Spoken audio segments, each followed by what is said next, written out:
Assalamualaikum warahmatullahi wabarakatuh. Alhamdulillahirabbil alamin wassalatu wassalamu ala asyrafil anbiya'i wal mursalin sayyidina Muhammadin wa ala alihi washabbihi ajma'in. Subhanaka la ilma lana illa ma 'allamtana innaka antal alimul hakim wa la haula wa la quwwata illa billahil aliyyil azim. Qala rabbi shrah li sadri wa yassir li amri wahlul 'uqdatam min lisani yafqahu qawli. Amma ba'. Tuan-tuan dan puan, para hadirin yang hormati sekalian, kita sedang berada di malam yang ke-16, tuan-tuan. Tadi kita bertarawih, alhamdulillah.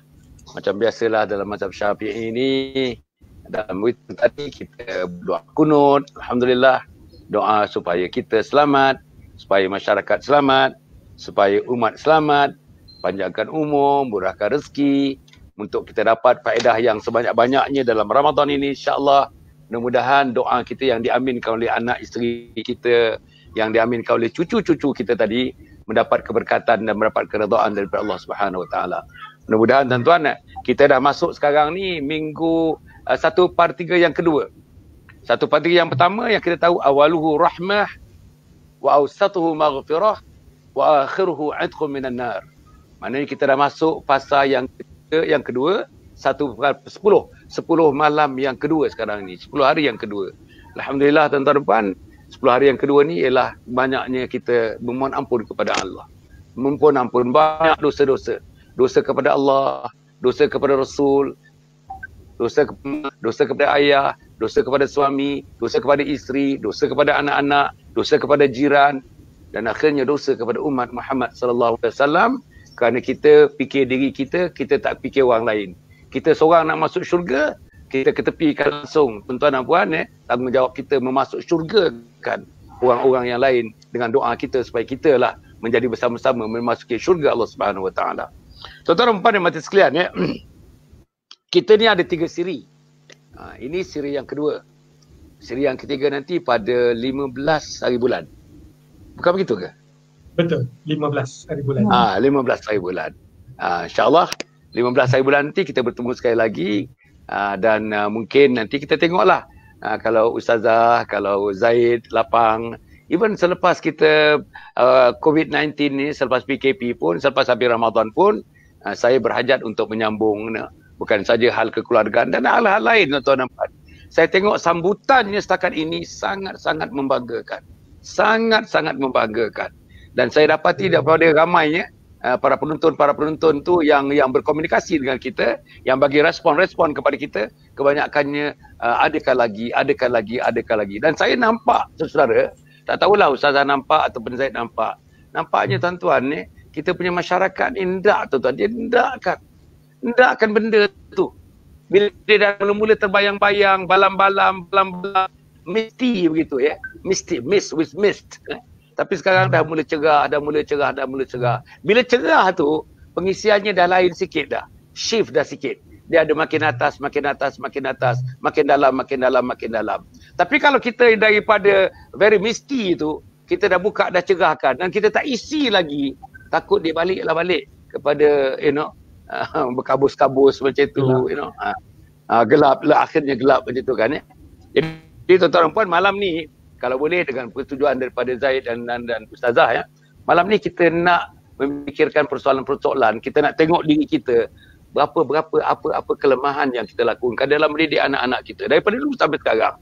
Daripada anak yang baby, toddler, anak-anak yang masih lagi anak-anak pra-remaja, anak-anak yang remaja, pra-dewasa, anak-anak yang dewasa dan sebagainya. Tuan-tuan dan puan, kalau malam ni kita boleh timbulkan beberapa isu mengenai kelemahan-kelemahan kita dalam mendidik anak-anak kita. Seperti biasa tuan-tuan dan puan, kita ada kita punya pakar kita ada konsultan kita ada kaunselor kita, tidak lain dan tak bukan yang berbahagia saudara Tuan Zaid Muhammad yang bersama dengan kita minggu lepas pun bersama dengan kita. Sebelum itu pun dua-dua ni tuan-tuan, pakar-pakar ni ada bersama dengan kita. Dan yang kedua ialah Ustazah Isfadiah Dasuki. Alhamdulillah, banyaklah tuan-tuan tulisan-tulisan mereka, buku-buku mereka, ciptaan-ciptaan mereka yang kita boleh share tuan-tuan. Ciptaan-ciptaan, buku-buku dan juga tulisan-tulisan yang berbentuk-bentuk simple macam ini banyak di negara barat tuan-tuan. Saya tengok banyak di Jepun, banyak di Korea, banyak di Taiwan. Banyak tuan-tuan. Kalau kita pergi airport tu kan, airport, tempat kedai buku airport tu, ya Allah, inilah buku yang banyak. Buku-buku tuan-tuan, buku-buku tentang pembangunan diri dan buku kanak-kanak ada satu sudut tu cukup banyak tuan-tuan. Very simple, tetapi yang apanya ialah harganya mahal sikit lah tuan-tuan. Mahal. Buku-buku ni terlalu mahal kadang-kadang. Jadi kalau misalnya teman-teman tengok nanti apa yang Ustazah ada, apa yang Zaid ada, insya-Allah bolehlah dijadikan sebagai bahan-bahan untuk anak-anak kita insya-Allah. Jadi saya kembali oleh kerana kita dah berkenalan dengan Tuan Zaid dan juga dah berkenalan dengan Ustazah Isfadiah. Saya rasa tidak perlu kita perkenalkan lagi. Saya nak terus pergi tuan-tuan. Yang pertama, saya pun dah cakap-cakap dengan Zaid tadi Ustazah ya. Apa yang saya nak tanyakan yang pertama ialah cara kita mendidik anak ini, itu saya tahu kesilapan. Kalau itu kesilapan, kalau itu bukan kesilapan lah. Tetapi saya fikir itu kesilapan. Apa dia? Kesilapan kita minat ni biasanya one way street gitu ya. Maknanya daripada kita kepada dia. Nah, kalau misalnya kita gunakan bahasa orang akademik, dia kata top down begitu kan dia patutnya kita ada reciprocity kita cakap, bagi dia masa, dia respon, kita balas balik dengan penuh kasih sayang, dengan kemesraan. Tapi tidak, ini one way, kita asak macam tu. Jadi anak-anak ni biasanya terpaku-paku lah. Anak ni tak reti menjawab, akhirnya kesan daripada itu ada elemen ketakutan dalam hidup dia. Kesan itu tuan-tuan ada elemen macam subservient macam tu, tetapi dia tak tahu kenapa he has got to be subservient to certain people, certain individual, kerana rumahnya keadaan begitu. Kalau misalnya Zaid boleh respon dulu kali pertama, sila Zaid. Bismillahirrahmanirrahim. Assalamualaikum warahmatullahi wabarakatuh kepada yang berbahagia Datuk dan juga Ustazah. Semoga kita semua dilindungi dan diberi kesejahteraan oleh Allah Subhanahu Wa Taala, dan tak lupa kepada para penonton setia. Terima kasih Datuk atas soalan tadi. Sememangnya ibu bapa di zaman kita ni seolah-olah berada di persimpangan persimpangan dilema, di mana generasi kita banyak belajar ilmu keibubapaan melalui pengamatan, melalui pengalaman kita dibesarkan sendiri ya. Contohnya saya sendirilah, saya rasa Ustazah pun sama juga agaknya. Apabila kita dibesarkan, kita belajar daripada mak dengan ayah kita. Saya ada ayah saya seorang yang tak banyak cakap tapi saya tahu perasaan dia marah ke, dia suka ke, hanya dengan melihat muka dia. Ataupun kadang-kadang kita tengok tangan dia. Katalah banyak kali kalau kita minta izin ke apa ke, dia tak cakap tapi dia guna tangan. Kalau dia buat macam tu, janganlah kita cuba lawan. Sekejap lagi tangan tu akan bercakap dengan kita. Dia tak bercakap dengan mulut, dia bercakap dengan tangan. Betul kan Datuk? Jadi jadi zaman tu bila kita kena sekali dengan ayah kita, kita akan ingat seumur hidup. Sebab bila dia marah ni satu benda yang sangat menggetarkan jiwa kita lah. Di zaman tu saya rasa sesuai cara sebegini, apabila ayah kita ni seolah-olah jalan dia saja betul. Dan sememangnya boleh, sebab zaman tu kita tak banyak pilihan. Tetapi zaman sekarang keadaan telah banyak berubah. Saya pernah juga cuba menggunakan teknik bercakap dengan tangan dengan anak-anak saya. Anak saya nak main bola ke apa, saya buat tangan macam tu. Niat hati saya jangan pergi.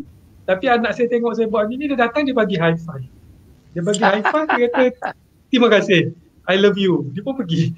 Jadi itu menunjukkan zaman telah berpusing, dan memang tak heran lah. Sebab saya ingat pesanan, mungkin Ustazah boleh ulas lebih lanjut tentang pesanan Saidina Umar radhiyallahu anhu yang menyarankan kita untuk mendidik anak-anak mengikut zaman anak-anak, zaman mereka. Dan sedangkan terbukti zaman sekarang ialah zaman komunikasi, ICT, Information, Communication dan Teknologi. Jadi komunikasi guna tangan, tak bercakap dengan mulut, tak jalan lah. Maksudnya Datuk ada sebut tadi, kalau zaman dulu kita takut dengan mak dengan ayah kita dan benda tu berkesan. Tapi zaman sekarang kalau kita cuba takut-takutkan anak, saya rasa dia akan menembak balik kita, backfire. Kerana takut hanyalah di depan. Apabila kita ibu dan ayah sama sekarang semuanya sibuk bekerja. Termasuk ibu sendiri sibuk bekerja, ayah apatah lagi. Jadi jarang sangat masa berdepan.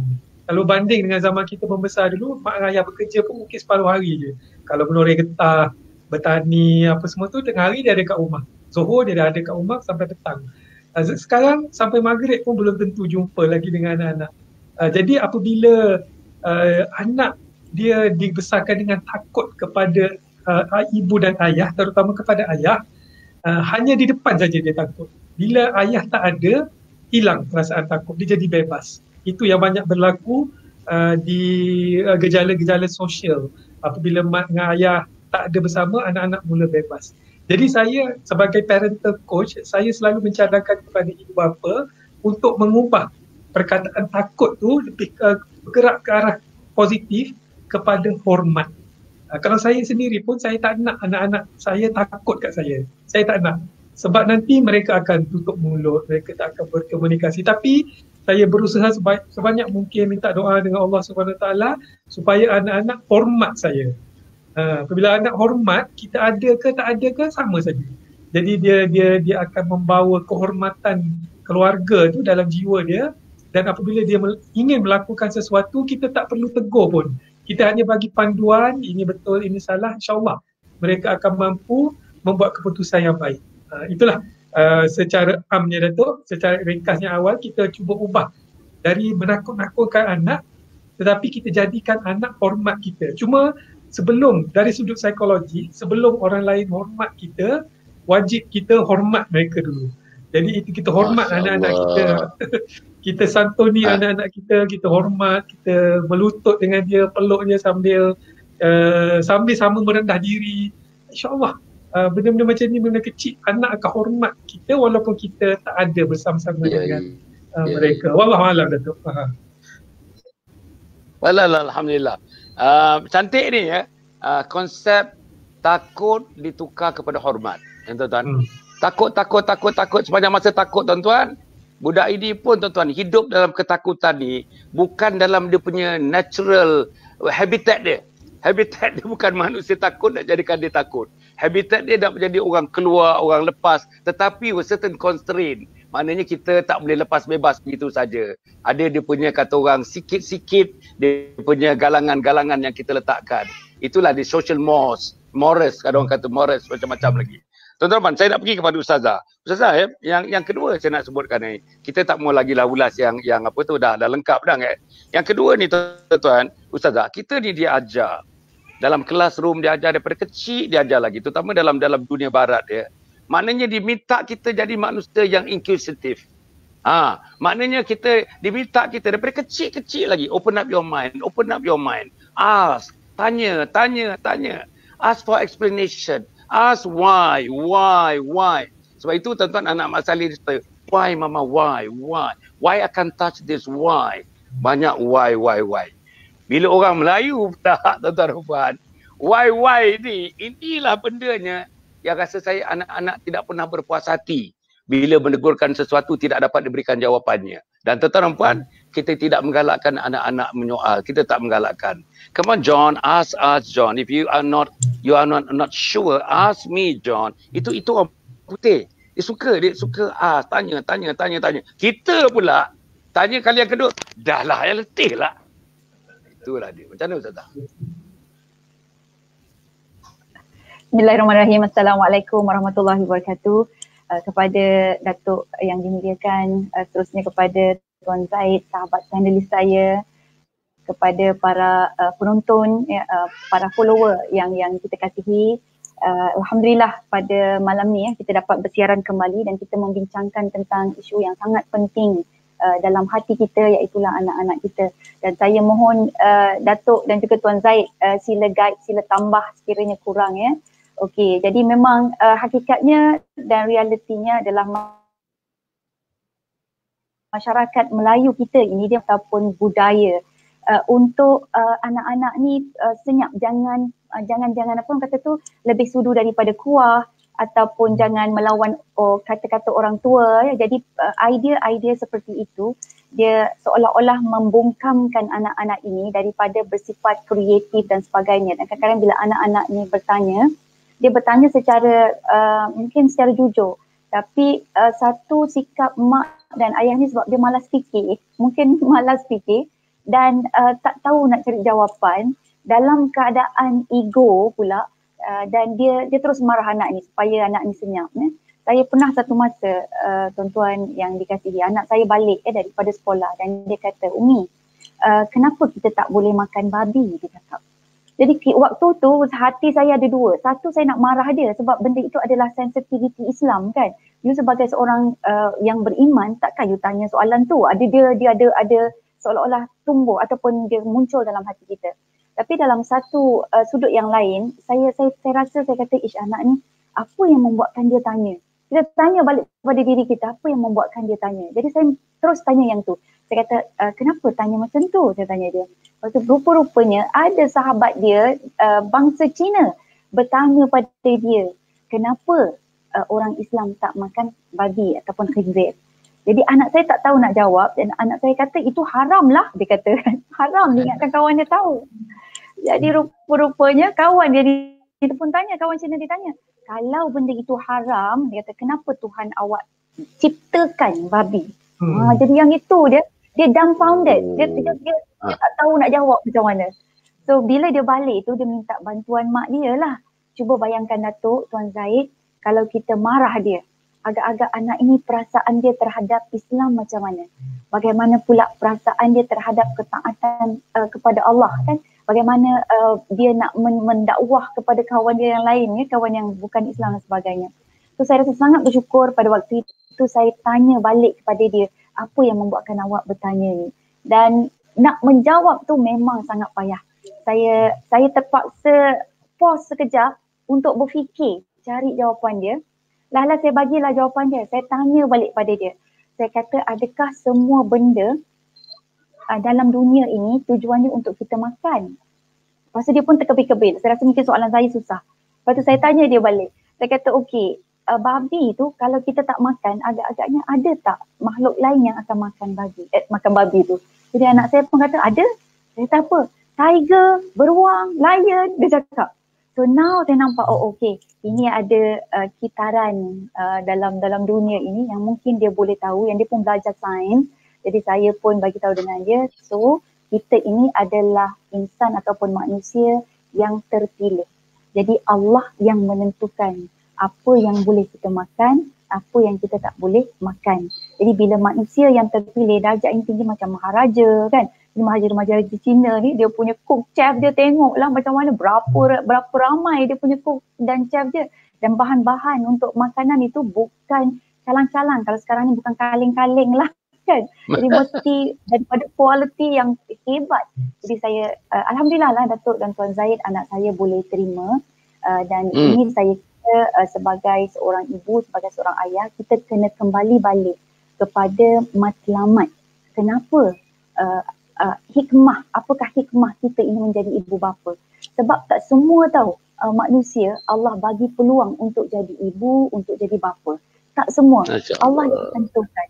Ini pasangan ni jadi mak bapak ke, yang ini pasangan ni dapat anak semua lelaki ke kan, anak perempuan semua ke, atau anak kembar, kejap anak ni, anak tunggal ke kan. Yang menentukan kerja itu adalah Allah Subhanahu Wa Taala. So jadi apabila kita ditentukan oleh Allah menjadi ibu bapa, maka kita kena kembali balik kepada niat dan matlamat asal. Jadi Imam Al-Ghazali dia telah membantu kita para ibu bapa ni untuk melihat apakah matlamat dan hikmah kenapa kita ni Allah lantik pula daripada ramai-ramai orang menjadi ibu bapa. Ada 4 paling kurang. Yang pertama Imam Ghazali mengatakan li'ibqa'i jinsil insan. Maksudnya kita ni sebagai ibu bapa, Allah lantik tu tugas, ini tugas rupa-rupanya. Assignment dia nombor 1, you have to make sure to ensure the everlasting of the human species. That it is not only human species but vicegerency species. Jadi manusia ini dia bawa satu tugasan tau daripada Allah. From Nabi Adam, time of the Prophet Adam sampailah akhir sekali, kita rupa-rupanya ada misi yang diwariskan, yang kita pas daripada satu generasi ke generasi. Jadi yang ini dinamakan sebagai Khalifatullah fil Ard. Jadi kita kalau tidak ada anak-anak, tidak ada generasi, maka kita khawatir misi tersebut akan putus. Jadi itu yang pertama yang Imam Al-Ghazali katakan. Kemudian yang kedua adalah fi taksiri man mubahatihi. Maksudnya untuk memperbanyakkan pengikut baginda Rasulullah sallallahu alaihi wasallam. Jadi Nabi akan berbangga dengan ramainya umat, tapi bukan umat yang membebankan. Kita kena fokus kepada umat Nabi Muhammad, generasi yang membanggakan Nabi. So we have to make our Prophet sallallahu alaihi wasallam the beloved. Dia feel proud of us. Dia akan berbangga, dia nampak kita umat yang ramai dan dia berbangga dengan kualiti yang ada pada diri kita. Kemudian yang kedua adalah tabarruk bi du'ail waladi salih ba'dah. Jadi dia mengambil barakah daripada doa-doa yang baik daripada anak-anak yang saleh. Datuk dan Tuan Zaid, saya sebenarnya ada buat buku e-book Ramadan at Home baru-baru ni, dan kemudian saya cari doa-doa buat ibu bapa sama khususnya di dalam Al-Quran. Rupa-rupanya tak banyak, Datuk. Tak banyak doa untuk ibu bapa. Tapi dalam masa yang sama saya pun terfikir, saya kata kita ini kan anak yang saleh, kena mendoakan ibu dan bapa dia. Jadi kemudiannya kita kena fikirkan sebenarnya ini adalah ruang dan peluang yang Allah beri kepada semua anak-anak yang nak diangkat menjadi anak yang saleh. Dia perlu mendayakan ataupun dia mengeluarkan, dia yang sendiri mengarang, ada usaha dia sendiri, ada daripada tenaga dia sendiri, daripada titik peluh dia sendiri untuk mengarang doa khusus buat ibu bapa mereka. Jadi kalau dia berusaha untuk menghasilkan doa-doa yang baik buat ibu dan ayah mereka, maka itu akan menjadi bukti bahawa dia adalah anak yang saleh. Jadi itu yang ketiga. Yang keempat adalah talabus syafaati di mautil waladis saghir. Jadi bermaksud apabila Allah ambil balik anak-anak yang kecil, bayi yang meninggal dunia. Jadi rupa-rupanya dia apa? Dia akan memberi syafaat. Kata Imam Ghazali, talabas syafa'ah. Kita akan dapat syafaat kembali daripada anak-anak yang meninggal dunia sewaktu kecil dan kita pula redha. Dia bukan saja anak-anak kecil yang meninggal dunia, termasuklah anak-anak yang OKU, kelainan upaya, yang kurang waras dan sebagainya. Maka mereka itu adalah penghias syafaat kita di hari akhirat nanti. Jadi perbetulkanlah matlamat kita, insya-Allah. Datuk, Tuan Zaid, saya rasa kalau matlamat ini kita nampak dan kita lihat, maka kita tidak akan menghampakan persoalan mereka. Jadi kalau mereka ada sesuatu buntu dan sebagainya, kita akan menjadi pembantu dan penyokong yang kuat buat anak-anak kita. Alhamdulillah. Cantik Ustazah, cantik. Jawapan yang mantap tuan-tuan dan puan. Bila ditutup dengan apa yang dicadangkan oleh Imam Ghazali, sudah tentulah tuan-tuan, no one can dispute tuan-tuan. Selain daripada Al-Quran, selain daripada hadis, inilah lidah-lidah yang sahih tuan-tuan dan puan. Imam Ghazali tentang akhlak, tentang tasawuf dan sebagainya, masya-Allah. Tuan-tuan dan puan yang mati sekalian, kita pergi balik kepada Tuan Zaid. Sebelum tu tuan-tuan dan puan, saya tengok pun dah ramai sebenarnya yang nak menanya nanti, tapi saya reserve dulu tuan-tuan dan puan. Tuan-tuan like and share.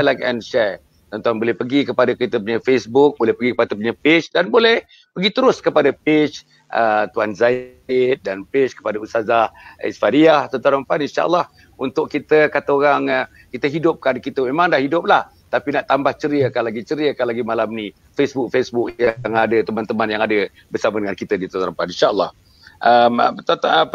Tuan Zaid, saya nak yang berikut ni, satu soalan. Kalau ini merupakan katakanlah kelemahan atau kesilapan di peringkat ibu bapa kita ni kadang-kadang situasinya berbeza-beza. Ini variant daripada soalan yang pertama kepada Zaid tadi, another variant kan. Maknanya kita ni sebenarnya tidak boleh ikut umur, ikut keadaan, ikut masa. Kan tadi Sayyidina Umar berkatakan, Zaid katakan ikut keadaan, ikut suasana, kita nak didik anak dan sebagainya. Jadi dalam ikut anak dan suasana ni, tuan-tuan dan puan, kita diberikan akal untuk berfikir, untuk kita sesuaikan space, time and space kan. Kalau time macam ini, kalau space macam ini caranya. Maknanya tuan-tuan, dia daripada dua ekstrim dia. Satu ekstrim to the left, ataupun kita katakan cara authoritarian ya, authoritarian. Satu ekstrim to the right, itu laissez-faire. Yang tengah-tengah tu biasanya demokratik kan. Itu biasalah. Itu theory of cognitive tu, itu memang biasa. Macam itulah dia punya apa. Jadi saya nak tanya kepada Tuan Zaid kan ya. Macam mana kan orang-orang yang tak pandai balance up, tak pandai nak tambah ke kiri, tak pandai nak tambah ke kanan, tak balik tadi barriernya di satu jalan. Ini satu jalan bukan, ini tadi yang mula-mula tu satu jalan, tak bagi peluang kepada anak untuk mengemukakan cadangan pendapat respon mereka. Tapi kita ni pula tuan-tuan, kita tak sesuaikan dengan masa, tak sesuaikan dengan keadaan, tak sesuaikan dengan tempat, tak sesuaikan dengan umur. Akhirnya kadang-kadang kita satu cara itu saja. Padahal kita boleh buat variasi inilah yang mengkayakan sistem pendidikan kita kepada anak-anak dan dengan sendirinya memperkayakan mental, spiritual, emosional kanak-kanak itu. Macam mana apa ni Zaid? Okey, cantik sangat soalan tu Datuk, kerana ramai di antara kita yang mempunyai masalah inilah tak tahu nak berubah. Saya nak petik kisah dari sejarah benar yang berlaku, iaitu pelayaran kapal Titanic. Saya rasa semua orang tahu kan cerita kapal Titanic, di mana sebuah kapal yang pada zaman tersebut sangat canggih sehingga surat-surat khabar, akhbar-akhbar dunia semua memberikan gelaran kapal ini the unsinkable, kapal yang tak boleh tenggelam. Jadi dengan gelaran tersebut, ia telah menimbulkan perasaan ego, perasaan akulah yang paling kuat, dan tak ada benda boleh halang aku untuk tenggelam dan sebagainya. Tapi kita semua tahu kapal Titanic tenggelam pada pelayaran yang pertama. Sebenarnya saya tengok kisah Titanic ini ialah seolah-olah Allah SWT nak mengajar manusia supaya berhati-hati jika kita tidak fleksibel. Kerana pada malam pelayaran Titanic tu banyak iceberg, bongkar-bongkar ais yang kecil-kecil je. Tetapi kapal-kapal lain yang sedar tentang bahaya iceberg ni, mereka semua berhenti dan mereka bagi signal kepada kapal-kapal di sekelilingnya, termasuklah kepada Titanic, kata malam ni bahaya, jangan berlayar, banyak iceberg. Tetapi tuan punya Titanic mengatakan apa kita kisah. Kita kan Titanic, kita kan tak boleh tenggelam, kita redah aja. Malah kita lajukan lagi supaya lebih cepat sampai. Itulah bahayanya, dan kita semua tahu kena sikit je Titanic tu, kena ais sikit je, bocor, air terus masuk, terus tenggelam. Jadi saya selalu pegang kisah Titanic ni. Ini pengajaran daripada Allah SWT untuk kita berfikir menggunakan akal macam Datuk sebut tadi.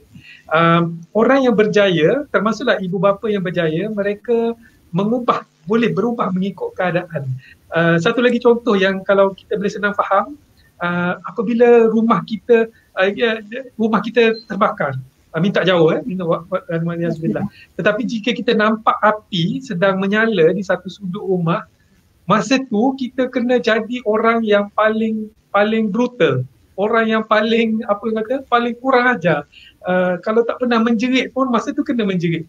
Api tolak tarik semua orang dengan cara yang kasar supaya semua orang keluar dari rumah, kerana jika tidak mereka akan terbakar. Masa tu kita tak boleh berlembut, masa tu kita tak boleh nak gosok belakang, mari nak ada api ni, jom kita keluar sama-sama, tak sesuai cara tu. Maknanya ketika krisis atau kereta api, kita boleh menjerit, kita boleh garang, tak ada masalah. Tetapi pada bukan setiap hari api tu berlaku sekali-sekala sahaja, bukan setiap hari krisis tu berlaku. Kalau krisis berlaku setiap hari, maknanya ada benda yang tak betul lah tu. Kalau rumah tu asyik terbakar je, maknanya wiring dia tak betul. Itu kisah lain lah, kena betulkan yang tu dulu. Tapi rumah yang normal macam kita semua ni, tak mungkin setiap hari ada krisis, tak mungkin setiap hari ada api. Jadi pada masa-masa yang aman, masa tu kita fleksibel, kita macam Datuk sebut tadi, kita pujuk anak dengan gosok belakang, dengan bahasa yang lemah lembut, kita beli jiwa dia, belai jiwa dia, kita berkomunikasi dalam bentuk yang mereka suka, hormat, ajak macam saya sebut yang agak saya rasa dalam siri satu dulu saya tambah perkataan jom, jom solat, jom makan kan. Tapi ketika ada api, jom tu dah tak sesuai dah. Masa tu kena push, kena tolak, tarik dan sebagainya. Jadi inilah gambaran bagaimana kalau orang putih dia panggil situational leadership. Kita memimpin mengikut situasi, dan orang yang bijak, orang yang berjaya, dia pandai memimpin ikut situasi. Itulah sebabnya Allah SWT bagi akal pada kita supaya kita berfikir mengikut situasi. Barulah berkesan cara komunikasi kita. Kalau asyik menjerit je dekat anak, jerit 24 jam, tak berkesan dah. Ya berkesan sekejap aja. Lepas tu yang lain tu anak pun dah tutup telinga, tak dengar. Kalau asyik berlembut aja, tak marah pun tak boleh juga. Macam anak malas bangun solat subuh, masa tu kena marah, masa tu kena jerit. Biar satu rumah sebelah bangun sekali pun tak apa. Sebab itu dah krisis. Kena jerit. Maknanya tapi bukanlah 24 jam menjerit. Jadi anak-anak dia faham, oh kalau mak jerit ni maknanya benda ni kritikal. Sebab mak bukan jenis ataupun ayah bukan jenis tahu menjerit aja. Kita cuba bezakan gaya. Saya rasa semua orang boleh buat, insyaAllah. Tetapi pertama sekali berbalik kepada cerita Titanic tadi, kena buang ego dalam hati. Saya dulu kebetulan Datuk diberi rezeki seorang bos yang sangat pandai benda ni. Dia selalu pesan kat saya, dia kata, Zaid, pagi-pagi kamu masuk pejabat, sebelum kamu buat apa-apa, buang Titanic dalam hati. Saya mula, oh apa tu? Buang Titanic dalam hati ni maknanya buang ego dalam hati. Barulah kita buat keputusan, kita belayar pada hari tersebut, kita tak langgar iceberg. Sebab iceberg ni banyak, Datuk. Dalam satu hari perjalanan kita, iceberg datang. Teknologi pun boleh jadi iceberg, kawan-kawan sekerja pun boleh jadi iceberg, trafik tengah jalan tu pun iceberg. Tapi kalau kita degil ego, semua tu kita langgar, maka satu point kita akan tenggelam. Samalah dengan perjalanan keluarga kita, akan terlalu banyak iceberg yang berada di sepanjang perjalanan kita. Anak remaja, iceberg. Isteri merajuk, iceberg juga. So nak kena pandai pusing. Itulah kehebatan seorang pemimpin yang bijak mengawal mengikut situasi. Wallahualam.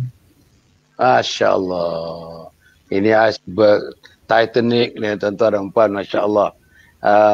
Mudah tuan-tuan, apa yang diceritakan ini tadi, saya seronok sebenarnya bila kita menerangkan sesuatu. Kalau terang saya tak tahu, dia dari segi didaktik prinsip mendidik ni, saya rasa lebih banyak contoh lebih baik, lebih banyak contoh yang hidup lebih baik, macam Titanic tadi.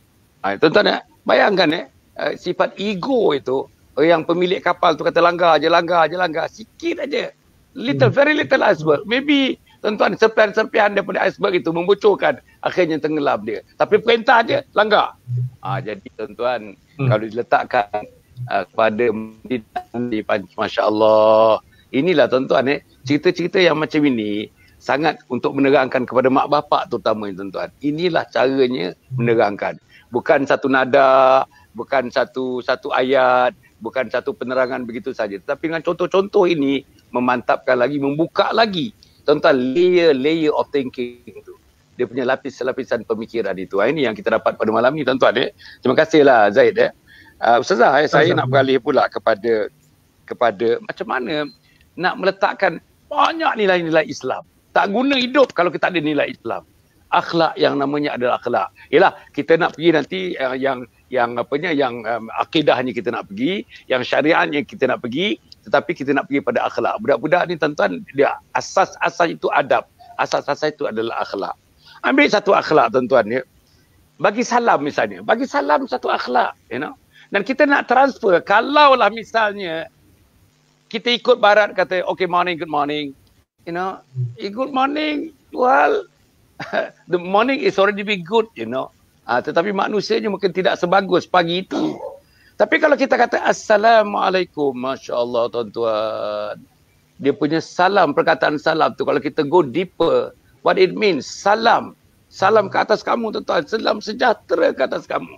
Dan yang menjawabnya biasanya lebih baik, lebih panjang daripada yang diberi. Assalamualaikum, Jawabnya Waalaikumsalam warahmatullah. Assalamualaikum warahmatullah. Waalaikumsalam warahmatullahi wabarakatuh.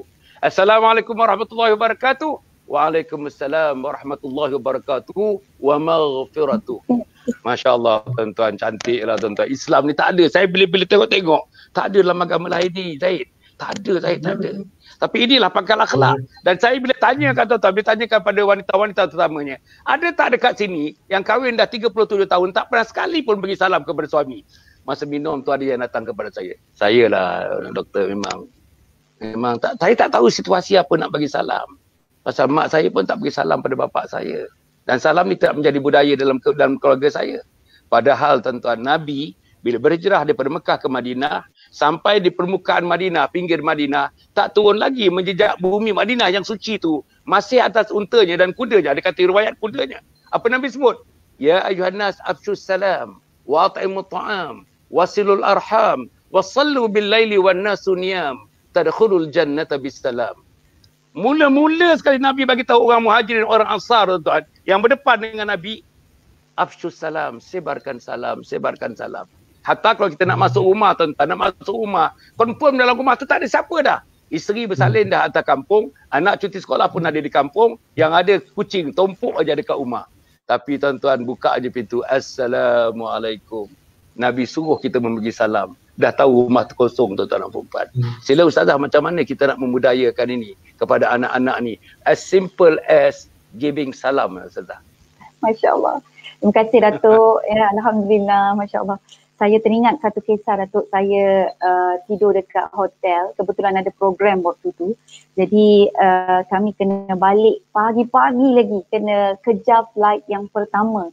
Jadi daripada hotel pagi tu keluar tu, tunggu taksi.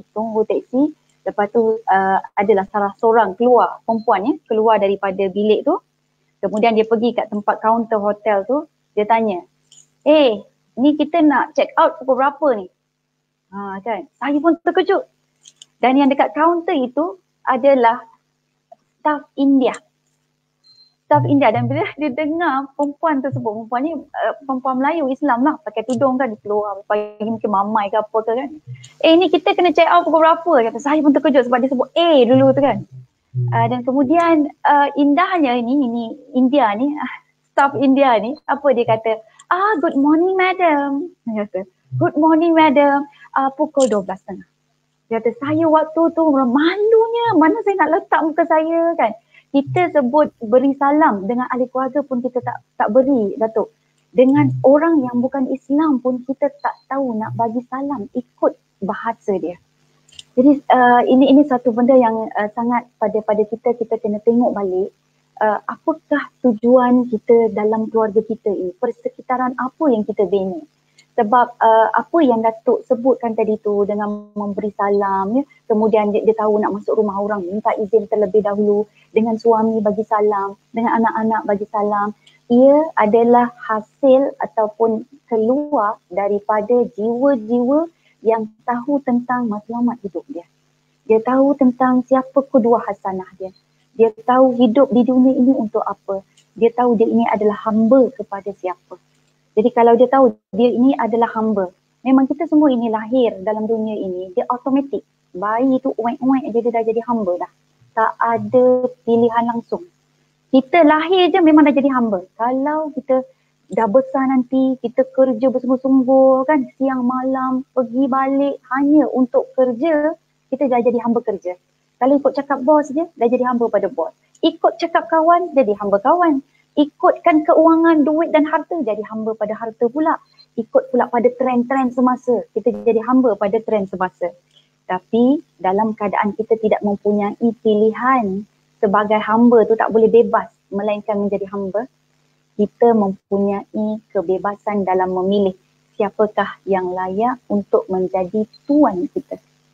Kita boleh pilih siapa yang jadi tuan kita. Nak pilih kawan ke, nak pilih harta duit ke, nak pilih kerjaya, pangkat dan juga populariti ke, ataupun kita nak pilih selain yang kita nafsu kita. Tapi kalau kita pilih Allah Subhanahu Wa Taala, Datuk, Tuan Zaid dan para sahabat semua, maka kita meletakkan sesuatu itu pada tempatnya yang paling baik. Jadi kalau kita tahu kita ini manusia makhluk yang bertuhan, dia mesti ada SOP tersendiri.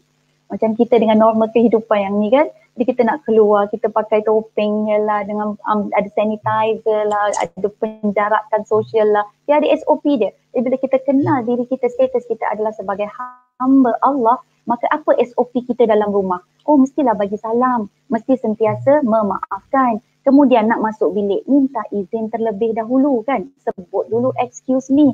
Lepas tu kalau ada kesilapan dan sebagainya, ucap maaf, dia bantu kita, ucapkan terima kasih. Ini semua SOP yang sudah ada dalam Islam.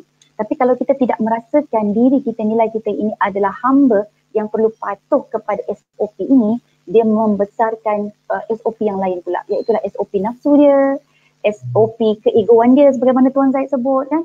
SOP dia nak maruah dia itu ataupun dia dipandang tinggi oleh keluarga dia dan sebagainya. Jadi SOP yang lain itulah akan mengambil tempat pada kehambaan yang sebenar. Jadi Datuk, saya sebenarnya suka untuk kalau kita lihat daripada persekitaran pembentukan anak-anak ni, memang akhlak anak-anak ni dia tertakluk kepada 3 perkara. Pertama adalah genetik ataupun keturunan. Tengok akhlak dia. Jadi kalau kita baca mana-mana buku psikologi pun, kalau anak yang pendiam, kita dah bagi macam-macam usahakan cara kan supaya dia bercakap juga. Tapi tak boleh jadi, kita cuba diam-diam tu kita tengok dia punya atuk nenek, pakcik-pakcik, makcik dia, sepupu sepapat dia, mungkin ada tempiasnya. So we have to accept the fact that keturunan somehow dia akan memberi kesan kepada pembesaran ataupun sikap anak-anak kita, especially akhlak lah. Kemudian yang kedua Datuk adalah persekitaran. Dan yang ketiga adalah pemakanan. Dan saya sebut tadi keturunan, kemudian persekitaran dan kemudian pemakanan. Persekitaran ini pula boleh berpecah kepada 3. So persekitaran dipengaruhi oleh 3 unsur. Yang pertama, apakah peraturan dalam rumah? Jadi bila Datuk sebut berkenaan dengan salam tu, ada tak kita set peraturan dalam rumah, kita bagi salam sesama ahli keluarga kita? Dan bagaimana kalau azan, berapa minit selepas azan kita harus bersedia di tika sembahyang untuk sembahyang berjemaah. Dan kemudian pada waktu pukul berapa kita kena berada dalam rumah. Ini sekarang PKP memang all the time dalam rumah lah kan. Dan pukul berapa pula kena tutup TV. Pukul berapa boleh pergi ke melayari internet. Contohnya kan. Jadi ada tak peraturan dalam rumah kita sebegitu rupa. Kemudian yang kedua, teladan dalam rumah. Apakah yang dibesar-besarkan dalam rumah kita? Seandainya yang dibesar-besarkan dalam rumah kita adalah TV kan. Jadi anak-anak kita ini semua adalah anak-anak panggung jadinya. Dan kalau dalam rumah kita itu yang dibesarkan adalah haiwan-haiwan, macam haiwan-haiwan yang jinak dan sebagainya. Maka yang keluar daripada rumah itu adalah seperti macam zoo gitulah kan. Kan. Dan kalau dekat rumah ini dia banyak almari-almari yang ada pameran-pameran pinggan mangkuknya lah, pingat-pingat dan sebagainya, maka anak-anak ini akan keluar sebagaimana dia baru keluar daripada museum. Ya. Jadi dia seolah-olah rumah itu adalah pencorak kepada cara fikir, kemudian cara dia berakhlak dan sebagainya. Jadi kita lupa bahawa apa yang kita tentukan dalam rumah kita itu teladan yang kita besarkan. Tapi bayangkan tuan-tuan perempuan, kalau dalam rumah kita itu teladan yang dibesarkan adalah library dan juga sifat suka membaca. Sifat suka membaca. Kemudian yang dibesar-besarkan, yang selalu disebut, yang sering diungkapkan dalam rumah itu adalah Rasulullah sallallahu alaihi wasallam sebagai qudwah hasanah. Jadi kalau dalam rumah itu sentiasa ada rasa kecintaan kepada Allah, jadi anak-anak ini dia akan keluar menurut pattern yang ada di dalam rumah tersebut. Dan yang ketiga adalah kita katakan tadi interaksi serta komunikasi. Jadi kalau komunikasi ni tuan-tuan perempuan dia memang sangat-sangat memberi kesan yang hebat kepada anak-anak kita.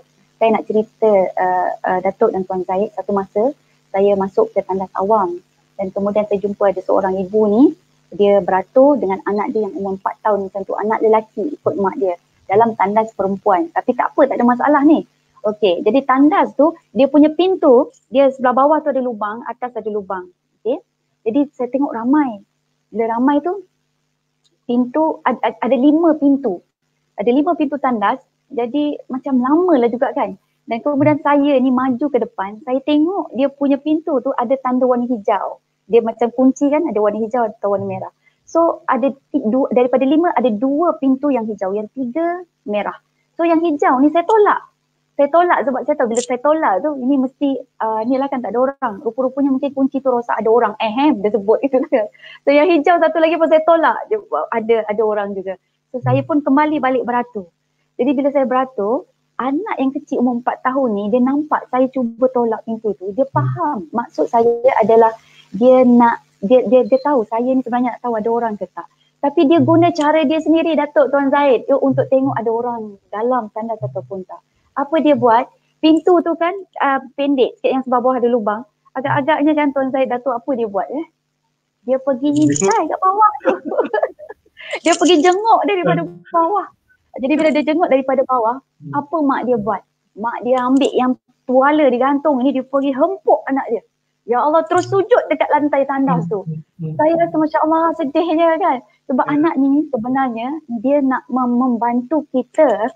Kalau kita faham, dia nak selesaikan masalah ni.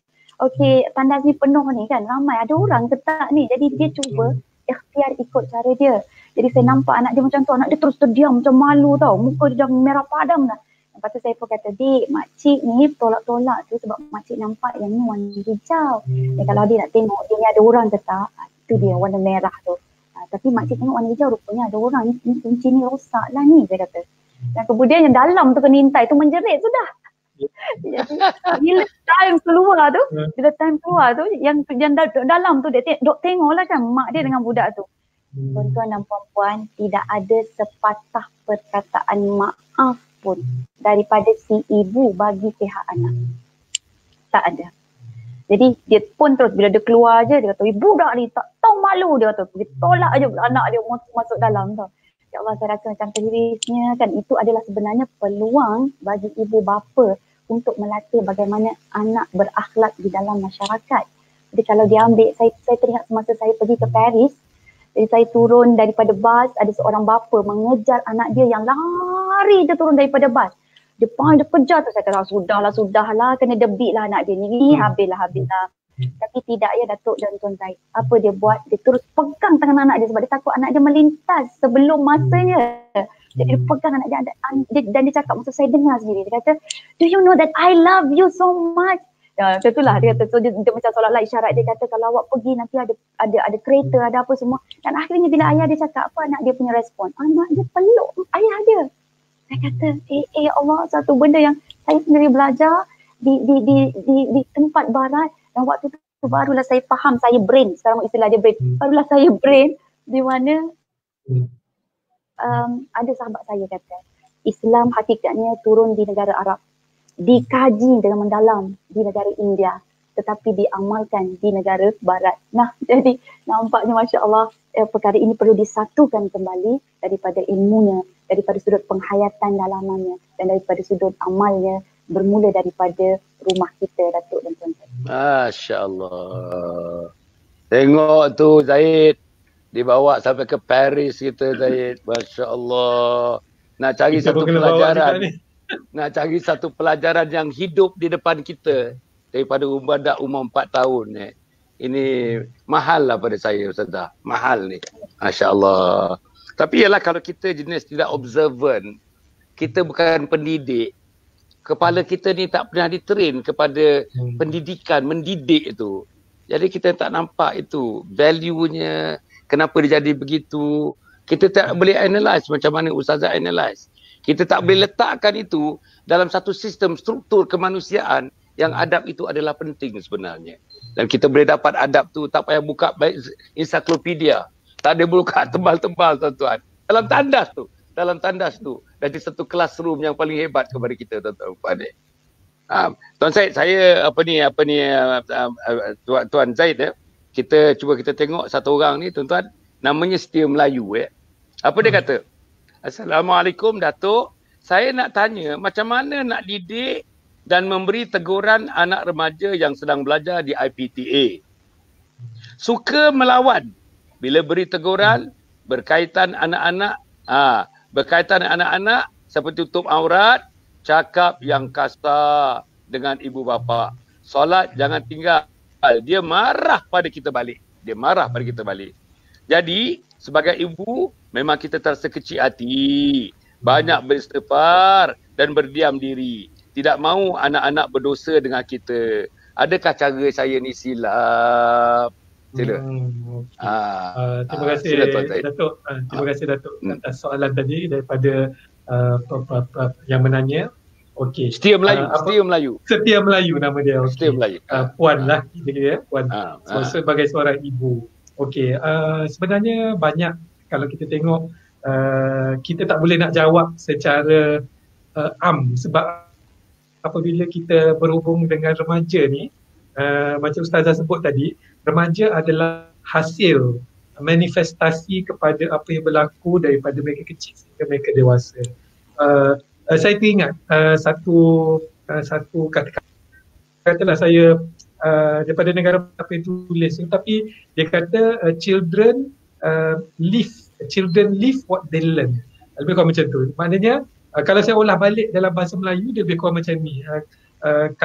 Jika kita boleh buat dalam bentuk jika kanak-kanak selalu diherdik, selalu dikritik, mereka akan belajar mengherdik. Jika kanak-kanak selalu dibentak, mereka akan belajar memberontak. Lebih kurang macam tu. Maknanya kalau, bukan saya nak kata puan macam tu, tapi mungkin kita rasa cara kita betul. Tetapi dari penerimaan anak-anak tu mungkin kita terlalu kasar atau kita selalu kritik dia, kita selalu bentak dia. Jadi apabila mereka dewasa, mereka akan lontarkan balik apa yang dipelajari semasa kecil. Jika kanak-kanak selalu ditakut-takut, mereka akan jadi pengecut. Kan orang Melayu kan suka takut-takutkan anak-anak kan, ada hantu, ada tu, ada ni. Jadi mereka akan ada budaya penakut. Sebab tu bangsa Melayu jarang nak buat bungee jumping apa semua, bukan macam bangsa barat kan, dia buat macam-macam. Sebab kita banyak takut-takut, jangan pergi situ, ada tu, ada ni. Jadi bila besar manifestasi itu kembali dengan apa yang kepelajari semasa kecil. Namun benda ni juga boleh jadi positif. Jika kanak-kanak selalu dipuji, mereka akan belajar menghargai. Jika kanak-kanak selalu dihargai, mereka akan berkeyakinan diri.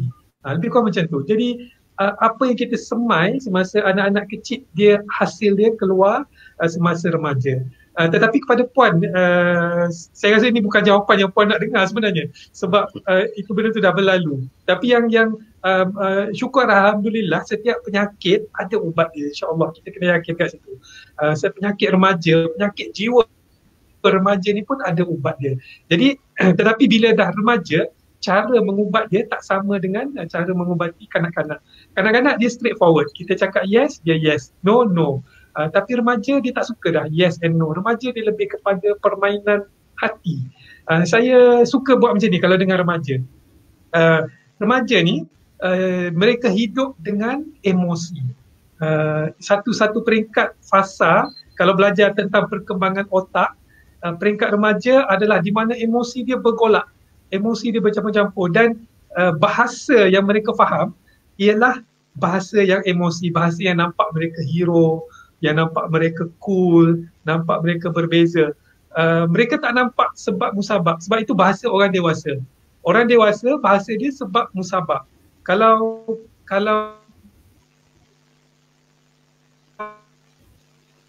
kau isap rokok, remaja nampak isap rokok, oh aku hebat, aku cool, aku gangster sebagainya. Jadi kita kena main tarik guna cara bahasa tu jugalah. Saya selalu guna teknik ni dengan anak-anak remaja saya, pun sama juga. Anak remaja saya pun kadang-kadang kalau kita pergi makan kat kedai, dia tak nak berapa nak ikut, dia macam paksa rela. Jadi bila sampai di kedai tu dia tak bagi kerjasama. Dia duduk pun macam apa, macam orang tak ada tulang belakang gitu. Duduk dengan tak sopan lah. Kita tengok pun rasa, kita tengok pun geram aku budak ni. Tapi saya tahu kalau saya marah dia, bang duduk betul-betul, dia akan memberontak. Dia akan masam muka. Jadi saya guna teknik remaja. Saya kata, bang, nampak tak kat ujung pintu tu ada anak lelaki saya, ada seorang girl, dia tengok kat abang ni. Agaknya suka kat abang kot dengan rambut dia. Kan remaja kan, rambut cantik, buat handsome semua. Saya cakap macam tu, dia pun mula. Mana dia kata. Dia pun bangun, duduk dengan penuh sopan, tangan letak atas meja dengan penuh sopan. Dia pusing kadang mana. Nampak tak? Saya telah berjaya buat seorang remaja penuh sopan tanpa menjerit, tanpa nak marah-marah. Padahal tak ada pun budak perempuan tu, saya reka je. Tapi yang pentingnya kita boleh mengubah kelakuan remaja dengan menggunakan teknik tersebut. Jadi saya puan tadi boleh cubalah. Kalau yang kedua, kita bila anak peringkat remaja ini, saya pun mula belajar benda ni. Ini mungkin untuk mempositifkan keadaan, kita kena ingat remaja dah mula pandai berfikir. Kalau dah akhir balik tu, kita dah seolah-olah kita dah terlepas lah daripada dosa dia dah tanggung sendiri. Bukan makna kita lepas tangan, tetapi maksudnya ini mungkin Allah Subhanahu Wa Taala nak bagi balik untuk kifarah apa yang kita telah salah sebelum ini. Maksudnya kita kadang-kadang kita terlalu bergantung dengan kasih sayang daripada keluarga. Kita ingat kasih sayang daripada keluarga adalah segala-galanya, dan kita jadi mudah sensitif kalau keluarga kita masam muka, tinggi suara. Tapi bagi saya lah, sebagai seorang ayah sekalipun, saya bila anak buat macam tu, saya terfikir agaknya Tuhan nak bagi signal ke aku kot, ini bukan kasih sayang yang sejati. Kasih sayang yang sejati ialah kita dengan Allah Subhanahu Wa Taala. Allah Subhanahu Wa Taala tak akan buat macam tu kat kita. Jadi seolah-olah kita cuba, bukan nak kata kita tak sayang anak, tapi kita nak, seolah-olah Allah Subhanahu Wa Taala nak menggambarkan kasih sayang yang sejati, yang sebenar. Pada masa yang sama, kita teruskanlah tarik tali. Kalau boleh dengan anak-anak remaja ni, seolah-olah satu lagi analogi kalau saya boleh gunakan ialah kita bermain layang-layang dengan mereka. Dalam cuaca yang baik, angin yang sepoi-sepoi, kita boleh biarkan mereka pergi jauh sikit. Kita lepaskan tali, tapi jangan sampai putus tali tu. Lepas slow-slow, lepas dia agak dia bergoyang sikit, kita tarik. Bila cuaca dah nampak nak hujan, angin dah kuat, masa tu kita kena tarik sampai rendah. Macam itulah. Jadi seolah-olah kita sentiasa bermain layang-layang dengan anak kita. Nampak emosi dia bergolak, kita jangan masuk lagi. Kita biarkan dia bergolak. Biar. Kalau kita masuk juga, dia akan jadi clash. Dia akan pecah. Bila dia angin dia baik, kita pun tahu anak kita angin dia kat mana kan. Saya rasa kita tahu anak kita suka apa. Kita gunakan, saya namakan benda tu, kita buka kunci hati mereka. Setiap kita ni ada pintu hati dan banyak pintu nak masuk dalam hati anak-anak. Kita cubalah. Ada yang pintu hati melalui makanan, ada pintu hati melalui permainan, ada pintu hati melalui macam-macam. Kita sebagai ibu dan ayah, kita kena tahu kunci mana yang boleh buka hati anak kita. Saya yakin kita tahu tu. Kita tenung balik apa kesukaan anak kita, apa dia tak suka. Dia tak suka ditegur di public macam Ustazah sebut tadi. Kalau tegur di public memang dia sensitif. Janganlah. Itu kita tegur secara one to one. Dia tak suka kita tegur depan adik dia pun tak boleh juga. Jadi benda-benda ni kita sebagai ibu bapa kena tahulah. Kunci tu di tangan kita. Saya yakin puan, insyaAllah sama-sama itu doa. Dan satu lagi puan kena yakin, doa orang yang teraniaya, yang dizalimi, insyaAllah tak ada hijab. Jadi kalau puan rasa anak aku dah melukakan hati aku, masa tu peluang Tuhan buka, doalah banyak-banyak. Doa je.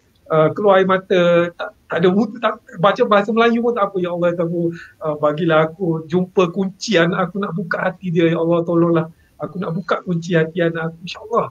InsyaAllah ramai dah orang buat macam tu. Dia mampu buka kunci anak dia. Degil mana anak sekalipun ada kunci dia. Kena yakin yang tu. Wallahualam, Datuk. Masya Allah, cantik, memang cantik. Para penonton yang hormati sekalian, tuan-tuan tengok ya, macam mana penerangan daripada orang yang memang dalam bidangnya, memang menggali ilmu ini, memang mempraktik dan cuba mempraktik dan nak share dengan kita, tuan-tuan. Nak share dengan kita. Masya Allah. Daripada tadi sampai sekarang ni, kalau kita tengok tips-tipsnya, Imam Ghazali punya diturunkan, daripada tuan-tuan Sayyidina Umar diturunkan, berbagai-bagainya. Tapi kalau kita tidak ambil, tuan-tuan, tidak mendengarnya dan mengambil, dan meletakkan kepada papan tindakan. Allah sayanglah tuan-tuan, sayang. Kita tinggal satu sesi lagi dengan Ustazah Isfadiyah, dengan Tuan Zaid. Tapi mungkinlah selepas Ramadan ni bila-bila kita akan terus bersiaran. Selepas COVID-19 ni pun kita akan terus bersiaran, insya-Allah. Inilah tuan-tuan dan puan salah satu daripada gerbang-gerbang pintu-pintu ilmu di luar daripada IPTA, di luar daripada IPTS. Inilah tuan-tuan gerbang ilmu yang cuba kita ketengahkan insya-Allah. Tuan-tuan dan puan mata sekalian, saya nak pergi kepada tadi saya nak tambah sikit saja tu tentang masalah anak-anak nak suruh dia semayang, dia tarik muka, nak suruh dia pakai tudung, dia tarik muka. Dan saya yakin ibu tadi telah menyebutnya bukan kali pertama, bukan kali kedua, bukan kali ketiga. Kalau saya lah, kalau dah banyak kali macam tu, teknik saya tuan-tuan dan puan, anak saya dah tahu dah. Kalau misalnya benda yang ringan, mungkin saya tegur waktu makan. Benda yang ringan, kita tegur pada family lounge, macam kita sama-sama rehat-rehat, kita tegur. Kalau ringan-ringan tuan-tuan dan puan, sambil berjalan dalam kereta kita tegur. Tapi kalau ada satu yang berat, melibatkan sembahyang, melibatkan aurat, ini berat. Apa yang saya buat tuan-tuan dan puan, biasanya elok dalam suasana dia relax. Kalau boleh-boleh tuan-tuan, kalau ada perempuan tu bukan dalam suasana dia menses, dia datang bulan tu jangan. Dia dah, insyaAllah, kalau katakanlah dia pun semayang dengan bilik dia, kita pun semayang, nampak dia pakai telekong lagi tu, panggil dia tuan-tuan. Panggil dia masuk bilik kita, ada masuk bilik sama-sama tuan-tuan. Kalau boleh, masa pakai telekong itulah. Tuan-tuan tahu tak? Hebatnya pakai telekong dengan tak pakai telekong. Pakai telekong semayang ni, hati kita dengan telekong ni baru saja menyembah Allah. Baru sujud menyembah Allah. Baru dikelilingi oleh malaikat. Maknya pun pakai telekong, dia pakai telekong. Barulah kita duduk one to one dalam bilik. Jangan adik-adik ada, jangan abang ada, jangan kakak ada. In fact, jangan suami kita ada pun. Kita je. Wanita, mak dengan anak kita. Tuan, kita bagi betul-betul dengan bahasa yang lembut. Pegang dia, sambil bercakap, sambil pegang tangan dia. Sambil cakap, sambil urut-urut jari dia. Masya Allah tuan-tuan. Saya tak tahulah, pada saya inilah antara caranya yang tidak pun diberikan oleh mana-mana penulis pun. Tapi bila kita mempraktikkan, tapi make sure masa kita selepas ibadah. Make sure dalam keadaan kita dah makan dan kita benar relax. Make sure dalam satu suasana tuan-tuan dan puan tidak memberatkan mana-mana pihak. Ketika itulah kita mengambil, take the whole opportunity, expressing whatever that you have got in your deep inside your heart ini, kita luahkan dan kita dengar daripada dia. Kalau boleh tuan-tuan, kalau boleh keluarkan sebutir dua air mata. Kalau misalnya the situation, the problem is so grave tuan-tuan dan puan, I think it is apt for you, to shed tears di hadapan anak-anak kita. Jadi saya rasa itu mungkin satu daripada perkara yang mungkin dapat kita lakukan. Macam mana Ustazah cadangan yang saya sebutkan tadi itu? Ya betul, Datuk. Dia biasa istilah itu kita panggil, it is not about what you say kan, it is about how you say it. Jadi kaedah kita, mungkin yang kita sampaikan itu adalah sama sebenarnya. Kita nak suruh dia solat, tetapi caranya itu berbeza. Yang disentuh itu adalah jiwa dan hati anak-anak remaja terlebih dulu. Saya memang sangat setuju apa yang Tuan Zaid sebut. Kita kena beli jiwa anak-anak ni dulu. Betul apa yang Datuk Hassan sebut tadi, kita memang kena ada connection dengan anak-anak ni. Datuk, saya kalau saya boleh terus simpulkan, saya sangat tertarik dengan satu pengkajian yang dibuat oleh Dr. Hisham Awadi.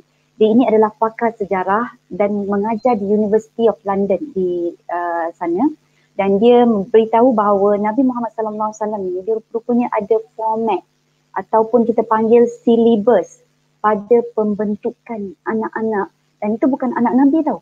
Itu adalah generasi muda yang di kalangan anak-anak para sahabat. Jadi Nabi Muhammad SAW ni dia, kalau kita lihat dia punya parenting, prophetic parenting dia ni, style dia adalah anak-anak orang macam anak-anak dia sendiri. Ada, tak silap saya ada empat ya? Yes, ada 4. Yang pertama, rupa-rupanya untuk anak ini, kita kena beri dia akidah terlebih dulu. Tapi akidah tu bukan bagi kitab 20 tu terus buka kat dia. Tak, dia bermula dengan dia mengenali Allah. Itu yang pertama. Kemudian selepas akidah adalah ibadah. Saya sebut aja supaya kita tak terlepas apa yang format yang dibawa oleh Rasulullah daripada one by one lah, one step after another. So akidah dulu, itu yang pertama. Yang kedua adalah ibadah. Jadi bila ibadah ini dia rasa bila dia kenal Allah, dia cintakan Allah, maka dia nak ucapkan terima kasih pada Allah adalah sudah tentu daripada ibadah. Jadi dia beribadah kepada Allah dengan sedar, bukan dalam keadaan mengikut fenomena ataupun norma yang ada di dalam rumah. Kemudian selepas ibadah baru pembentukan akhlak. Jadi lahirnya akhlak ini adalah hasil daripada pemahaman dia terhadap corak-corak ibadah. Contoh ibadah puasa kita ini, apakah nilai akhlak yang terbit daripada puasa? Nilai akhlak yang terbit pada puasa adalah ihsan. Ihsan maksudnya dia tahu Allah sentiasa melihat dia. Dan bila ihsan ini to be translated in the modern way, one step advance. Jadi dia lebih melang satu langkah berbanding dengan dia yang dulu. Sebab dia nampak ada orang, dia perasan ada orang yang sedang memerhatikan dia. So lepas akhlak, yang ini Datuk tak pernah ada orang sebut. Jadi saya sangat kagum, rupa-rupanya Nabi Muhammad SAW dia mengajarkan pendidikan seks kepada anak-anak. Tapi yang bila kita sebut benda ni, kita pergi ingat yang duduk dalam bilik tu. Dan cara pembelajaran baginda Rasulullah SAW sangat mengagumkan. Dia bermula di masjid. Jadi anak-anak ini dipisahkan mengikut gender. Lelaki di mana, perempuan berada di mana. Kemudian kalau kita sekarang ni bawa anak-anak pergi ke masjid, so, tak boleh lah kan. Jadi kita imagine, dia dah pergi ke masjid, anak-anak nak pergi ke toilet. Dia akan pergi ke mana ni? Pergi ke tandas lelaki, lelaki ke tandas lelaki, perempuan ke tandas perempuan. Kat rumah tak ada sebab satu toilet tu unisex. Dia pun boleh nampak mak ayah dia kadang-kadang masuk sekali berdua. Dan di situ juga ada limitation pergaulan. Bila dia pergi ke masjid, oh tengok yang lelaki akan mesti ke hadapan. Dia menjadi pemimpin dan sebagainya kan. Dan perempuan dia berada di bahagian belakang. Dia patut jaga maruah dia. Dia patut ada rasa malu. Jadi di situ dia ajar, actually pendidikan seks, pendidikan kejantinaan ini adalah awareness, identiti diri dia dan bagaimana dia harus berhubung dengan another gender. Dan dalam satu masa yang sama, dia perlu kenal watak, peranan dan fungsi dia. Kenapa Allah jadikan dia sebagai lelaki, kenapa Allah jadikan dia sebagai perempuan. Jadi dia appreciate, dia bersyukur dia lelaki. Dia bersyukur kalau yang perempuan, dia bersyukur kenapa dia perempuan. Sebab dia kenal dah fungsi dia. Jadi dia tidak ada krisis identiti. Yang lelaki sibuk nak jadi perempuan, yang perempuan pula nak sibuk jadi lelaki. Ya. So after pendidikan seks adalah pendidikan akhlak sosial. Jadi lima ini pendidikan akhlak sosial, saya sebut sikit saja. Zaman sekarang memang sangat-sangat memerlukan pendidikan etika sosial ini kerana apa? Kerana kita punya media sekarang ni adalah media berbentuk sosial. Kita ada di alam maya pun masyarakat tersendiri, kita di dalam dunia sebenar pun ada masyarakat sendiri. Tapi yang missing yang tidak ada, yang hilang adalah etika serta akhlak dalam bermasyarakat. Dan ada lagi yang lebih mengkagumkan, Dr.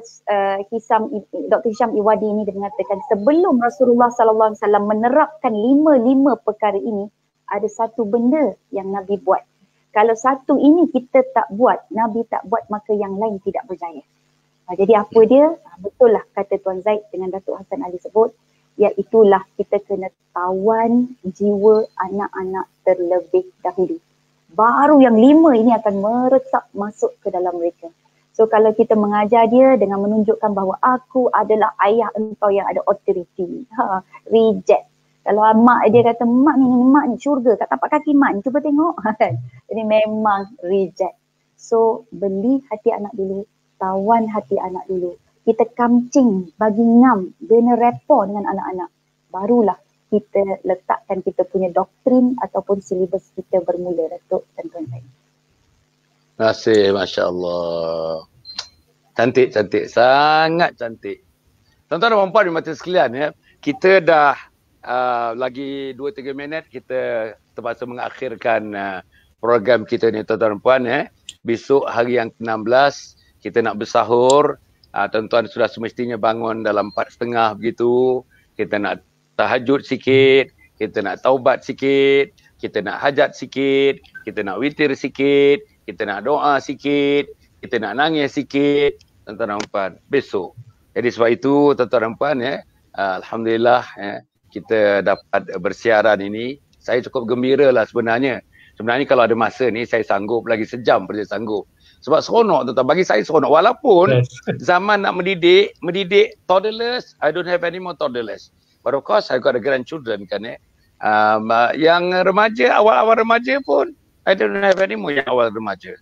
Tapi saya sebagai orang yang memang suka kepada pendidikan, apa yang disebut oleh Ustazah tu tadi, terbayang-bayang kepada saya ya. Oh macam itu, oh macam itu, oh macam itu. Tetapi tuan-tuan nampak, oh macam itu. Ilmu ni tuan-tuan, ilmu ni kalau kita tambah satu, kita tambah satu, kita tambah satu.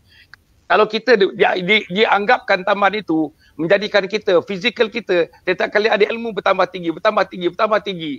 Saya mencecah awan tuan-tuan dari segi ilmu itu.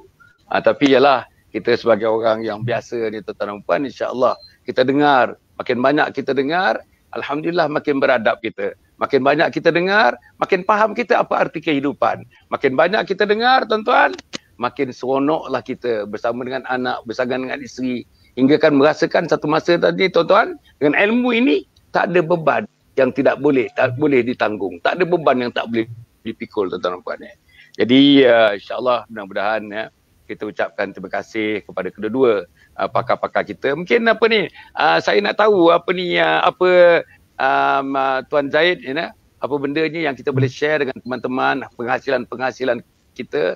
Sila nampaknya ramai daripada teman-teman ni mungkin menunggu-nunggu. Dulu pun saya dah sebutkan kalau ada perkara yang baru yang tunjukkan. Sila Zaid. Okey, terima kasih Datuk bagi peluang. Bukan nak share apalah, cuma kalau sesiapa berminat untuk tambah ilmu parenting boleh dapatkan buku tulisan saya ni. Saya dapat Ibu Bapa Bijak, Anak Hebat. Kalau dalam internet tu bolehlah cari dalam just type kita punya Google nama kita lah, Zaid Muhammad tu, insyaAllah keluar link kepada website, Facebook, smartparents.com.my. Ada beberapa buku lah saya buat. Ini yang ini Ibu Bapa apa tadi? Ibu Bapa Bijak, Anak Hebat. Okey. Saya ni pula sebenarnya career saya, profession saya finance. Jadi saya ada menulis dengan seorang juga penulis terkenal juga, Azizi Ali, Ibu Bapa Bijak, Anak Mewah. Cara-cara nak mendidik anak-anak kita jadi bijak wang lah, lebih kurang macam tu dari kecil. Saving, belanja. Bolehlah dapatkan dari website smartparents.com.my ataupun type nama saya tu, Zaid Muhammad, insyaAllah keluar. Terima kasih Datuk bagi peluang untuk InsyaAllah. Okey. Ustazah, apa ada yang apa ni? Yang Ustazah nak kenalkan kepada teman-teman?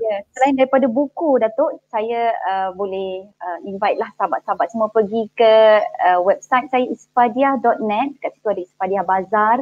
Boleh tengok ada buku-buku situ dan terus beli. Dan kemudian ada satu lagi yang ini khusus untuk Ramadan.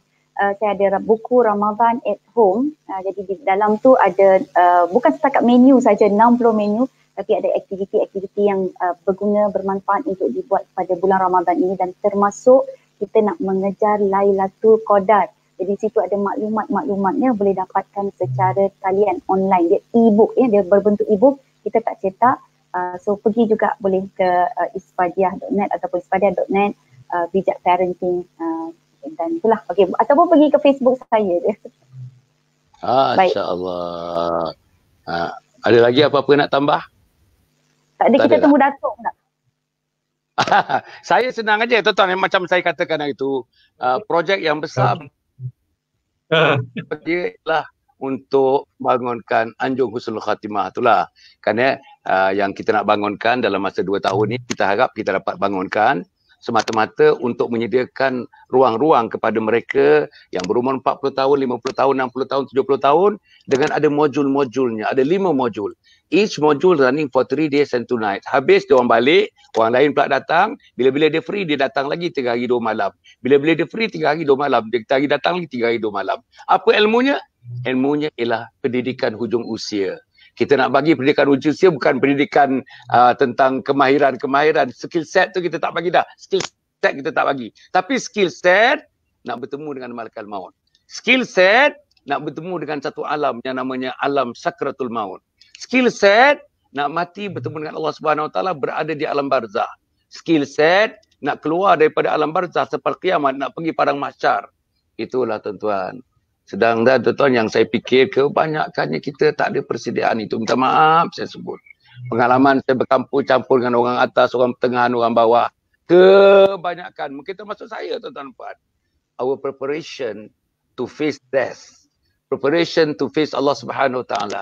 Preparation to face to get into the grave tuan-tuan. Kebanyakan tak ada preparation tuan-tuan. Tiba-tiba mati aja tuan-tuan, mati aja. Tak solat lagi, mati. Puasa pun tak sempurna, mati. Masih lagi beronggeng-ronggeng walaupun tua, mati. Masih lagi berkaraoke walaupun tua, mati. 76 tahun masih lagi main golf. Sampai akhirnya lawan asar tak payah semayang, maghrib tak payah semayang. Saudara-saudara, inilah yang saya cuba bantulah tuan-tuan. Sebab Saya melihat manusia ni tuan-tuan, kalau kita tak suka pun kita tak suka perbuatannya. Tapi dari segi kemanusiaannya, manusiawinya tuan-tuan, kita harus sayang, kita kasih kepada sesama insan. Ini atas nama kasih inilah tuan-tuan. Saya bina Anjung Husnul Khatimah ni, insya-Allah tuan-tuan ya. Free, yang miskin-miskin free lah tuan-tuan. Dengan dia punya fasilitinya 3-star hotel tuan-tuan. Makan 3-star hotel, penginapan 3-star hotel, penyajian 3-star hotel, jalan layanan, budi pekertinya 3-star hotel, kebersihannya 3-star hotel. Tetapi free untuk orang miskin dan sebagainya. Untuk orang macam Ustaz Zaid Fadiah, macam orang macam Zaid, dia tak bayar apa-apa, tapi keluar tu dekat pintu tu nanti ada tabung-tabung yang besar tuan-tuan. Kalau kita duduk hotel, 3-star hotel dengan makannya satu hari malam 4 kali makan, berapa kita bayar? Hari yang kedua berapa kita bayar? Hari yang ketiga kita bayar. Tapi I don't expect lah kita nak bayar macam kita duduk hotel. Tapi kita ada nak bayar nak beli makanan, ada bayar nak pergi penyediaan, ada bayar nak pergi tuan-tuan maintenance, ada nak bayar utilities, ada nak bayar sewaan dan sebagainya. Yang itulah kita minta tuan-tuan dan puan. Seluruhnya ni tuan-tuan, non-profit making. This is the only one. It is a prototype. Ini prototype dalam dunia, tak ada yang macam ni tuan-tuan. Yang kedua tuan-tuan, program untuk anak-anak. Untuk anak-anak. Saya hendak anak tuan-tuan, anak saya terutamanya, semuanya menjadi anak yang soleh, anak yang solehah. Anak yang soleh, anak yang soleh sajalah yang boleh mengkhidmati saya dan ibu dan ayahnya, saya sebagai ayahnya. Mengkhidmati dengan yang jujur, dengan ikhlas. Beri segala-gala yang terbaik untuk ibu dan ayah. Layanan yang terbaik kepada ibu dan ayah. Sama ada dia duduk rumah kita atau saya duduk rumah dia. Tuan-tuan dan puan, layanan yang terbaik diberikan. Sampai saya mati pun, mati dengan kepuasan, mati dengan kegembiraan. Bukan mati dengan hati yang kecil. Bukan mati dengan hati yang kecut. Bukan hati dengan derayan air mata tuan-tuan. Kerana perbuatan anak-anak yang tidak salih, anak yang tidak salihah. Inilah tuan-tuan programnya yang saya sedang buat. Alhamdulillah. Tuan-tuan doakanlah tuan-tuan. Benda ni akan berjaya. Tempatnya di Batu 15 Sungai Semungkis, Ulu Langat. Perbelanjaan keseluruhannya termasuk tanah. Tanahnya saya dah beli 1 million. Saya dah ansur beberapa tahun tuan-tuan dah habis. Tapi dalam geran nanti bukan nama saya. Walaupun saya beli, bukan nama saya. Namanya ialah Majlis Agama Islam Selangor sebagai pemegang amanah wakaf. Tanah itu saya wakafkan untuk mendirikan kompleks Anjung Husnul Khatimah yang juga akan diwakafkan. Akhirnya tuan-tuan, kompleks bersama dengan tanah itu diwakafkan atas nama sampai hari kiamat Majlis Agama Islam Selangor. Jadi itu yang saya usahakan tuan-tuan. InsyaAllah mudah-mudahan Ustazah bila-bila Tuazah kenal orang di mana-mana sebutkanlah insyaAllah. Zaid pun kalau jumpa orang di mana-mana sebutkanlah. Inilah tuan-tuan dan puan. Tak ada lagi kerja yang paling istimewa. Tak ada lagi kerja yang paling syahdu. Tak ada lagi kerja yang paling hebat. Memanggil manusia. Apa dia? Marilah kita sama-sama fikir untuk mati dalam husnul khatimah. Allahumma khtim lana bihusnil khatimah. Wala khtim alaina bisu'il khatimah. Jadi tuan-tuan dan puan, saya rasa insyaAllah cukuplah setakat itu tuan-tuan. Bolehlah hubungi kami. Setiap malam kami ada. Besok tuan-tuan kami berada lagi, bersiaran lagi tuan-tuan dan puan. InsyaAllah pagi, awal pagi pukul 7 besok. Namanya sentuhan subuh tuan-tuan. Lepas itu kita ada pukul 3. Pukul 3 tuan-tuan dan puan. InsyaAllah dalam 1 jam. Tuan-tuan besok saya akan beri tajuknya, bersegeralah kamu melakukan amal salih. Bersegeralah kita melakukan amal salih. Itu pukul 3. Kemudian tu pukul 5 tuan-tuan. Ada teman-teman lain lagi mengisi pukul 5. Dan malam pukul 10 tuan-tuan dan puan. InsyaAllah ada satu lagi sesi seperti ini. Dengan penceramah-penceramah. Dengan teman-teman yang datang daripada sekalian ya. Yang nampaknya Alhamdulillah teman-teman tuan-tuan seronok. Saya sangat-sangat seronok. Nama-nama besar, nama-nama sedang, nama-nama kecil yang saya panggil. Belum lagi ada lagi yang decline tuan-tuan. Untuk membantu kita membawa umat Muhammad berbondong-bondong ke jalan Allah Subhanahu Wa Taala. Tuan-tuan dan puan, terima kasih kepada para penonton kita sampai sekarang tuan-tuan, masih lagi ya. Tuan-tuan tengok bola-bola tu naik tuan-tuan ya. Masih lagi orang berminat. Orang berminat dengan Ustazah Isfadiah nampaknya. Orang berminat dengan Zaid nampaknya. Orang tak berapa berminat dengan Hasan Ali pasal tuanya dia tu agaknya. Tuan-tuan, aku dah boleh Berapa minat Datuk ni. Saya ucapkan terima kasih lah. Minta maaf, saya ucapkan terima kasih. Saya seronok. Lillahi ta'ala saya seronok. Inilah tuan-tuan, inilah discussion. Inilah kalau kita dapat terus menerus. Tuan-tuan dan puan kalau kita selalu berada dalam suasana macam ni tuan-tuan, tak letih tuan-tuan Tuan-tuan bayangkan daripada 18 hari bulan. Minta maaf, saya bukan nak promote diri saya. Tak ada, lillahi ta'ala tak ada. 18 hari bulan dulu tuan-tuan. 18 Mac. We were on the air 18 Mac until hari ni tuan-tuan.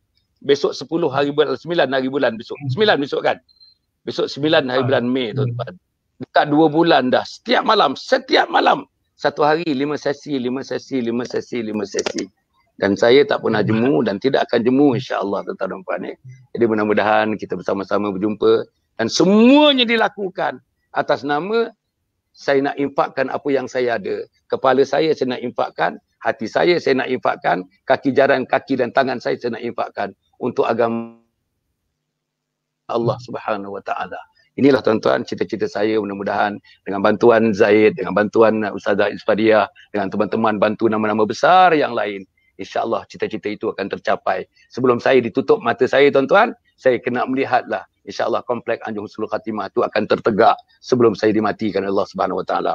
Malam tadi tuan-tuan, pukul 12.30 saya dapat berita yang paling sedih dalam hidup saya tuan-tuan ya. Kawan saya, kawan berforum saya selama 6 tahun, Forum Perdana Ehwal Islam. Dah habis, dah tak ada. Zaid, kawan-kawan saya dah habis semua dah. Tinggal Hasan Ali seorang je sekarang ni. Harun Din dah pergi, Hasan Din dah pergi, Hashim Yahya dah pergi, Ishak Barum dah pergi, semuanya. Yang semalam yang pergilah teman saya, kawan saya. Dah 30 tahun, 35 tahun saya berkawan dengan dia. Datuk Ismail Kamus telah pun pergi tuan-tuan, insya-Allah. Tinggal saya seorang. Saya ni pun agak-agaknya tinggal mingguan aja kot lagi tuan-tuan tapi apa pun insya-Allah kita nak bertemu dengan Allah Subhanahu wa taala. You are our mentor and our icon. Ikon negara, masya-Allah. Allah. Okey, selamat kita bersahur besok pagi insya-Allah. Kita bertemu lagi 15 hari bulan. Tuan, 15 hari bulan untuk sesi Ramadan ini, that will be the final session in which 3 of us will be together again tuan-tuan. Please do tune in pada 15 hari bulan yang akan datang insya-Allah. Sementara itu tuan-tuan, terima kasih sekali lagi kepada Tuan Zaid Muhammad. Terima kasih lagi pada Tuan Isfadiah. Tuan-tuan jangan lupa tuan-tuan, buku-buku mereka. Saya tengok tuan-tuan, saya hendak cari buku-buku yang simple-simple macam ni. Presentationnya simple tuan-tuan. Cara membuka semangat jiwa, menarik minat tu cara-cara yang terkini tuan-tuan, terkini ya kan. Banyak grafiknya, banyak benda-benda gambaran-gambaran visualnya. Itu yang saya suka nak tengok untuk anak-anak kita dan sebagainya. Dan semuanya nampaknya persediaan itu ada pada Ustazah Isfadiah dan kepada Zaid, Tuan Zaid dan sebagainya. Cukup sekali itu tuan-tuan dan puan ya. Berjumpa kita lagi. Doakan saya, doakan tuan-tuan, doakan malam ini malam kita paling bahagia di sisi Allah Subhanahu wa taala insya-Allah. Aku qouli hadza wa astaghfirullahal azim li wa lakum wa lisairil muslimin wal muslimat innahu huwal ghafurur rahim. Wassalamualaikum warahmatullahi wabarakatuh. Waalaikumsalam warahmatullahi wabarakatuh. Terima kasih Ustazah. Terima kasih. Okey, terima kasih. Baik Ustazah. Bye semua. Ya, terima kasih Tuan Zaid. Assalamualaikum.